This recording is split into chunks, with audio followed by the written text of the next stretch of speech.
nombre es Carlos Eduardo Lozano y junto con Cindy Johanna Obando y Yurani Alexandra Rubiano vamos a presentar el tema de la estructura de los tributos en Colombia correspondientes al módulo de plano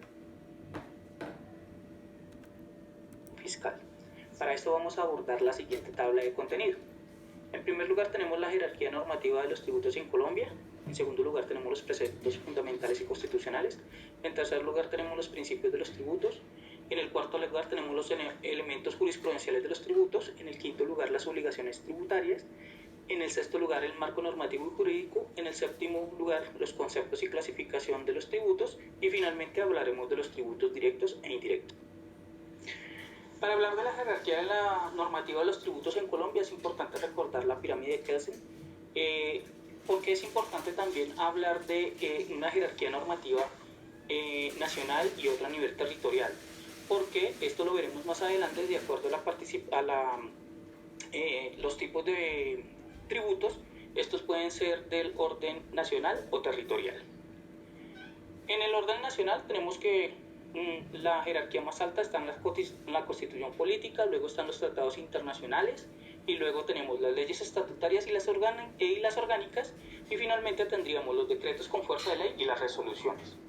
A nivel territorial tenemos las ordenanzas departamentales, los decretos con fuerza de ordenanzas, los decretos, las resoluciones, y ya a nivel de los municipios tenemos los acuerdos municipales y los decretos con fuerza de acuerdos. Para hablar de los preceptos y fundamentos constitucionales es importante hablar que la Constitución en varios de su articulado contemplan aspectos fundamentales con respecto a los tributos. En primer lugar, el artículo 95, específicamente el numeral 9, nos habla de que todos los ciudadanos deben contribuir al financiamiento de los gastos e inversión del Estado entre los conceptos de justicia y equidad. Posteriormente tenemos el artículo 150, donde nos indica específicamente el numeral 12, que el Congreso de la República es el encargado de redactar las leyes y establecer las contribuciones fiscales. Esto es como una regla general. Sin embargo, vemos que entre el artículo 212 y el artículo 215 de la misma Constitución nos indica que el presidente de la República también podrá redactar leyes, específicamente las que estén asociadas a los tributos, pero solamente cuando esté declarado alguna de las tres formas de estado de excepción. También tenemos que en el artículo 287, de acuerdo a la clasificación que vimos de la normativa anteriormente, nos indica que las entidades territoriales gozan de autonomía para establecer los tributos necesarios para el cumplimiento de sus funciones. ¿Eso qué quiere decir? Que los departamentos y los municipios también pueden redactar sus leyes, sus ordenanzas y sus acuerdos municipales para implementar tributos. Y finalmente el artículo 338 nos habla que en tiempo de paz solamente el Congreso, las asambleas departamentales y los consejos distritales y municipales podrán imponer contribuciones fiscales y parafiscales. Los dejo con mi compañera Yurani. Gracias. Bueno, continuamos con los principios constitucionales de los tributos. De acuerdo al artículo 363 encontramos la equidad, la progresividad, la retroactividad y la eficiencia. El principio de la equidad significa que cada persona debe pagar en función de los bienes y ganancias que posee para ayudar a quienes no pueden satisfacer sus necesidades y así de esta manera contribuir al aporte de los servicios públicos. La progresividad hace referencia al reparto de la carga tributaria entre los diferentes obligados a su pago, según la capacidad contributiva de la que dispone.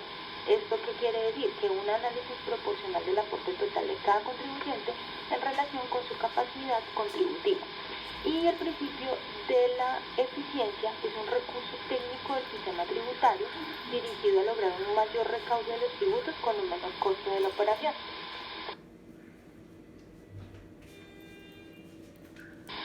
Tenemos los elementos jurisprudenciales de los tributos, los cuales hacen referencia al sujeto activo, sujeto pasivo, el hecho generador, la base gravable y la tarifa.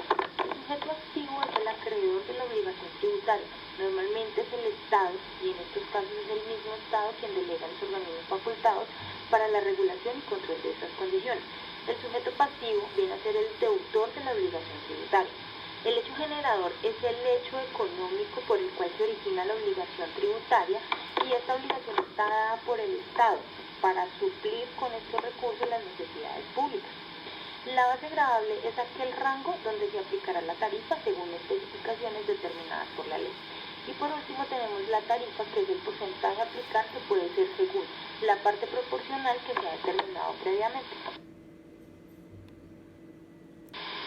Tenemos las obligaciones tributarias del sujeto pasivo, las cuales se ramifican en tres partes: obligaciones formales, obligaciones sustanciales y obligaciones accesorias. ¿Qué quiere decir esto? Las obligaciones formales deben cumplir unos requisitos, los cuales son declarar, inscribirse en el RUT, expedir facturas, llevar contabilidad, reportar información exógena, atender requerimientos de la administración tributaria e inscribirse en el régimen común o simplificado. Las obligaciones sustanciales todas las tenemos que tributar de acuerdo a nuestra capacidad y en la medida en que se cumplan los presupuestos fijados por la ley. Adicional a eso, la obligación tributaria nace precisamente del fundamento constitucional de contribuir con sostenimiento del Estado mediante el pago de impuestos. Y las obligaciones accesorias, el origen se encuentra en el cumplimiento o incumplimiento tardío de la obligación tributaria principal, por lo cual estará sujeto al pago de intereses de mora, los recargos por prestaciones temporáneas sin requerimiento previo y los recargos del periodo ejecutivo. Dentro del marco normativo y jurídico en Colombia tenemos el Ministerio de Hacienda, que tiene como principal función definir y ejecutar la política económica y fiscal del Estado. Este a su vez está regido por el Estatuto Tributario, que sustituye las normas con fuerza de ley relativas a los impuestos que son administrados por la Dirección de Impuestos y Aduanas Nacionales. Cuando sale una reforma tributaria, generalmente está haciendo modificación de varios de los artículos de este estatuto. Vamos a nombrar algunas leyes que se han generado en los últimos años. Tenemos la Ley 1607 del 2012, Ley 1430 del 2010, Ley 1370 del 2009, Ley 111 del 2006, Ley 788 del 2002, la Ley 716 del 2001, Ley 633 del 2000 y la Ley 488 de 1998. La Ley 1739 del 2014, que hizo la creación de sobretasa del crédito del impuesto a la riqueza. Ley 1819 del 2016, que aumenta la tarifa del IVA del 16 al 19 y crea el impuesto a los dividendos. Ley 1943 del 2018, que por vicios de procedimiento el día que se aprobó la ley de financiamiento fue declarada inexequible por la Corte Constitucional el 16 de octubre del 2019. La Ley 2010 del 2019, que es la Ley de Crecimiento Económico. Como les decía, el ente regulador de estos impuestos es la DIAN, que tiene como función la recaudación, fiscalización, liquidación, cobro, devolución, sanción y todos los demás aspectos relacionados con el cumplimiento de las obligaciones tributarias. Tenemos el concepto de clasificación de los tributos. El tributo se entiende por un ingreso público destinado al financiamiento de las necesidades por parte del Estado. Entre la clasificación que tenemos de los tributos podemos tenerlas por categoría o por territorio. En la categoría tenemos impuestos, tasas o contribuciones. Los impuestos es una prestación patrimonial de carácter público que se paga en virtud de una capacidad económica que se tiene y de la cual no se exige una contraprestación real o efectiva. Una tasa es una prestación patrimonial de carácter público que se paga por un servicio que el Estado nos presta, bien sea un servicio público o directamente una empresa privada ejerciendo funciones públicas. Las contribuciones es como una suerte de puente entre los impuestos y las tasas, porque la causa de las contribuciones es un beneficio, pero a diferencia del impuesto, el beneficio no es general, sino acotado a una parcela de la población.